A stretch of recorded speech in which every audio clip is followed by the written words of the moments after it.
Rajshahi royal রাজে চলে আসলাম। Tony আপুর 2 দিন ব্যাপী মেলা বসেছে, তো মেলা দেখার জন্য চলে আসলাম। তো চলুন আপনাদেরকেও কালকে তো রাজশাহী এসেছি, আর এখন তো প্রচুর গরম জানেন। তো একটা ফ্যান, তো টেবিল ফ্যান, ওইগুলি দিয়ে বাতাস দিয়ে হচ্ছে না। তো আর একটা আছে, এটার বাতাস লাগছে না।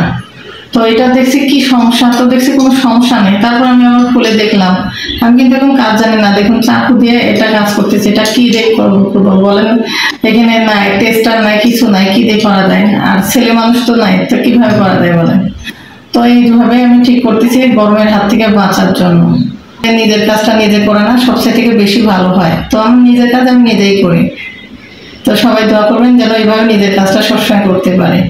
আমরা মামে রেডি হয়ে চলে যাচ্ছি রাজশাহী রয়্যাল রাজ্যে। তো সেখানে টনি আপুর মেলা বসেছে, সেই মেলা দেখার জন্য যাচ্ছি। তো চলুন আপনাদেরকে ঘুরিয়ে নিয়ে আসি, মেলাতে কি কি বসেছে সেটাই দেখবো। আর তো ভাগ্য ভালো থাকলে টনি আপুর সঙ্গেও দেখা হবে। তো আমরা এখন 2 মা মেয়ে যাচ্ছি, আর চলুন আপনাদের সঙ্গেও শেয়ার করি সেই জায়গায় যেয়ে কত মানুষজনের ভিড় হয়, আর আপুর সঙ্গে দেখা হয় কিনা সেটাও শেয়ার করব আপনাদের সঙ্গে। তো এখন এই তো আমরা রিক্সাতে কিন্তু মা মেয়ে চলে যাচ্ছি, আর এই তো এখানে মেয়ে বসে আছে, আমি বসে আছি। আর রাজশাহী মানে রাজশাহীতে তো রিক্সা ছাড়া তো কোনো কথাই নেই। চলুন মেলা থেকে আপনাদেরকে ঘুরিয়ে নিয়ে আসি। আর এই তো ফাইনালি আমরা মেলাতে চলে এসেছি।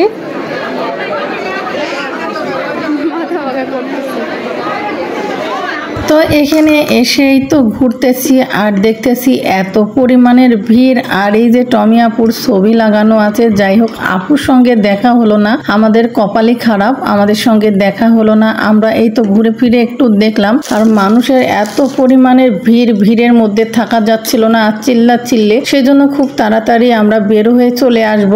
আর এখানে কিন্তু গরম, প্রচুর গরম, তার জন্য বেশিক্ষণ থাকা যাবে না। আমরা মামিয়ে একটু করে ঘুরে ফিরে দেখে আর আমরা নিচে চলে যাব। আর এই তো দেখতেছি, আর কাপড় চোপড় দেখার পরে আমরা নিচে যাব। আমাদের ঘোরাফেরা হয়ে গেছে, দেখা হয়ে গেছে। আর মানুষের গ্যাঞ্জামের ভিতর থাকতে একটুকু ভালো লাগছিল না, আমার খুবই কষ্ট হচ্ছিল, কারণ প্রচুর গরম। এত গরমের মধ্যে মানুষের মধ্যে থাকাটা আসলে সম্ভব হচ্ছিল না। রাজশাহী শহরের ভিড় দেখেন, এই যে এত ভিড়, মানুষের অভাব নাই। এই যে সামনে সিটি সেন্টার,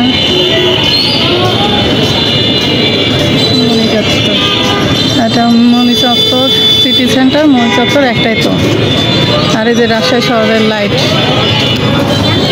ওইদিকে ঘোরাঘুরি করে আসার পরে এদিকে মেয়ের জন্য একটু পড়ার টেবিল দেখলাম, দেখে তো পছন্দ হলো না, চলে আসলাম। তারপরে এই তো বাসায় যাচ্ছিলাম, আর বাসায় যেতে যেতে তো ট্রেনের লাইন পড়েছে। তো যাই হোক, আজকের ভিডিওটা এ পর্যন্তই। কেমন লেগেছে অবশ্যই কমেন্টে জানাবেন, ভালো লাগলে অবশ্যই ভিডিওটা বেশি বেশি করে লাইক করবেন।